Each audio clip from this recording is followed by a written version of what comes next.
After England's exit from the World Cup, the big question is whether Gareth Southgate will stay on as manager. Well, we understand that he is considering leaving, but he did appear to drop a bit of a hint about staying on following the quarter-final defeat to France. Southgate spoke to some of the players who hadn't featured much, and he told them they were still a part of his plans for the future. Well, his predecessor, Sam Allardyce, says that Southgate will need to decide whether he can continue to take the scrutiny that comes with the job. How long do you want to put up with that scrutiny and that pressure? You find lots of managers will leave their positions at the end of the World Cup because while it's been an experience and a job you could never turn down, not in my opinion anyway.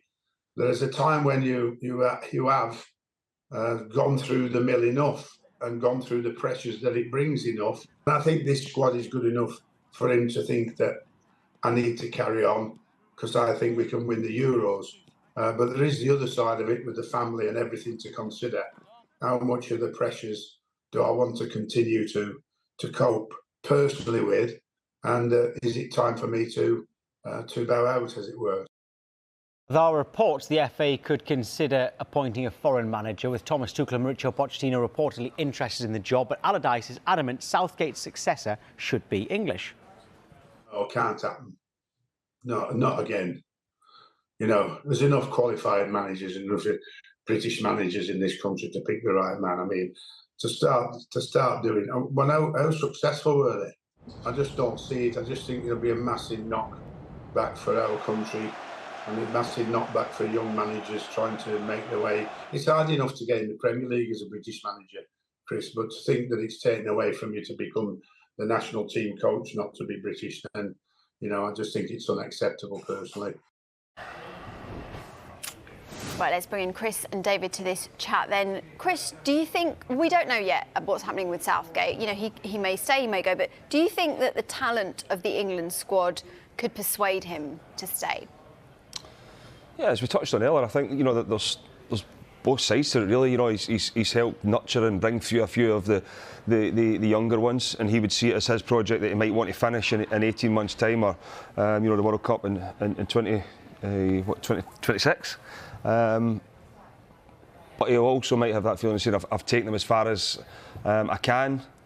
The other side of it would be that you know, everything else he has to deal with. You're not just a football manager. And sometimes you do feel sorry for Gareth Southgate or whoever the English manager is at the time, because there's so much scrutiny. We all know you know, the power of football and what it can do when there is other things going on in the world that do need addressed. But you feel as if sometimes, you know, managers are put under so much pressure, and they've got to be really, really careful with what they say, the way they go about it, deliver it. I think Gareth Southgate has been really, really, really good, and you know, the messages delivered, the way he's went about it. But there must be something there as well that says, you know, I have to deal with this, and I want to be a football coach, I want to be a football manager, but I have to deal with everything else. You know, how long does he want to put up with that for? David, I know I'm putting you on the spot here, and Chris, you'll have a bit more time to think about this. If you were to have a six-person shortlist for the England job, it doesn't have to be six. It could be however many you think should be on the shortlist. It's going to be two. Like I mentioned before, it'd be Graham Potter and Eddie Howe, two very good young English coaches. Yeah, but remember, we've talked about the problems there, that one's managing Chelsea with a chance in the yeah, but I mean, anybody that would, I mean, if you're looking at. What happens if those two both say no? Because you would imagine, I don't know, but you'd imagine they would say no. Well, you would, given the situations they find themselves in at their respective clubs. But if I would presume for an English coach, it's the ultimate job. But as you say, it does come with a heavy scrutiny. It comes with fantastic perks. Let's not get away from it. It'll be a very well-paid job. There'll be a lot of cachet that's involved in that, and work off the back for the rest of these coaches' lives will be there for the taking. So I think it would be a very tough one to turn down. But if you're looking at someone to manage an elite group of players, I presume there's not that many kicking around, kicking the heels, doing nothing that'd go, yeah, I'll be England manager, because if they're that good, they're in jobs. So that's nominally the way it works. I think the interesting thing, and I mean, I don't know, you know, why it's never happened or that, but when you look at, you know, take Germany for example, Hansi Flick left Bayern Munich, you know, to go to the national team. I don't really see any, you know, if you take the top managers that are managing, you know, in the Premier League, I don't see any of them leaving to go to the England job. And you've got to ask yourself the question of why. You say, well, well-paid job, Is it because of the scrutiny you're under and the pressures that come with to deliver? But also get paid more at Chelsea. No, you would, 100%. Well, yeah, I mean, but you would say he would get paid more at Bayern Munich. Let's be honest. I mean, I mentioned the money slightly flippantly because none of these people that we're talking about, they're not. You know, what I mean, it's not either not working and they're on the breadline. It's relative terms, isn't it? But I mean, in the sense of what the job provides, and it's a great example that Chris mentions with Hansi Flick as well, because it comes from like the biggest institution in German football to go and serve his country. That's what it feels like for that particular kind of movement. Is there something similar to that in England? Possibly not, I don't think. But I still think that the men that we've spoken about in line for that particular job, because it goes hand in hand. I can't then turn around and say, well, you put Thomas Tuchel and Pochettino on the shortlist, because then that flies in the face of what I said earlier on, that I think it should be an English manager. But like you say, the best manager in jobs. Yeah, exactly, and that's by virtue of the talent of these people that we're talking about. That's where I think you end up cutting your nose off to spite your face. You cannot turn around and say we don't want a foreign manager to manage England. It's not a case of not wanting. I just think in the sense of what it is, and there's a different chat here about institutions and what institutions mean to different people. But I think given what we've seen from that and how the progression and what goes parallel with looking after your country is that sense of nationalistic pride that comes from being part of the island. I think when you go back to Sven-Göran Eriksson should have done better with the group of players that he had. There's no doubt about it. Fabio Capello was that rigid, and I'll rule by fear, and it's my rules are the highway basically. As I said, I don't think these coaches right now. There's nobody really managing like that anymore. So I think for the players that are there.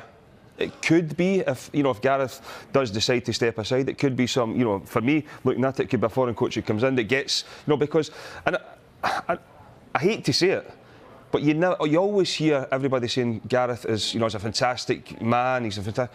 But if you go and speak to the majority of players who are with managers who have won stuff time after time after time, I'm not saying they're well liked.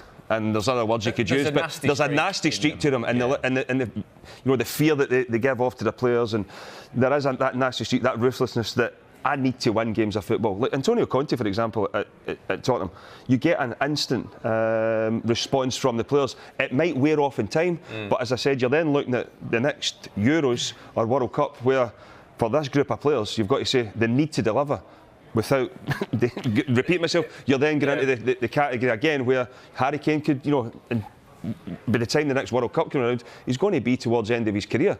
Not to say he won't be scoring goals, but after that, where do you see that striker coming in? And the point you're making there about this group of players, it's the manager that always carries the can for performances, for what is perceived failure. But we are talking about a very, very talented bunch of players that have got their own set of standards, they've got their own things they want to win, their own kind of levels that they want to reach, and that's exactly what we need from this team. The responsibility and self-awareness to know that it's this team, these players that are going to win a major tournament, not necessarily just the manager. Yeah, but the manager does. I mean, if that's the case, if the manager doesn't make that big a difference in why the players or why the clubs pay managers what they pay them. I mean, as I said, when you look at... It's an easy get-out for players not to reach the levels when the focus is on the manager. Post-mortem should involve everyone from the top down to the bottom. At the end of the day, if you're a player and you go into that dressing room, your manager's telling you to do one thing, you can't go against it because you won't be in the next squad. I mean, I've been in international squads where players have turned up and they've been told not to wear a cap or not to have this on. They turn up with it. They're not in the next one. That's what happens because and even more so with it. And I know that's gone back years ago, but when caps were in fashion. True. You could be doing one right now. But stop taking them up. But I look at it at this moment in time, and I can't help but think if England, and by the way, if Gareth decides to go, because he does deserve the right to choose what way he wants to go for what he's done and bringing this England forward as such. But I look at it, and if you want to win the next Euros or the World Cup, I can't help but think just get somebody in there who's just going to get results in that period of time. Because I know you want to come on to the second clue for mystery player, which is like your favourite part of the day. Do you think Thomas Tuchel and Mauricio Pochettino could be good options then? No, I mean they're the ones that's been branded because they're out of work. I mean, there might be, other managers that might be coming saying, "I've had enough of, club management." I mean, the obvious one who's you could argue has been brought up in the English game would be Jose Mourinho. He's in Roma, but you might look at him and say, he could be the one to come in and do something. But if you're looking at someone to win something, yes, Tuchel, Pochettino. He's not won anything, has he? So I understand the Well, debate is purely because of where he is and what he's the experience with the players and the teams that he's been at.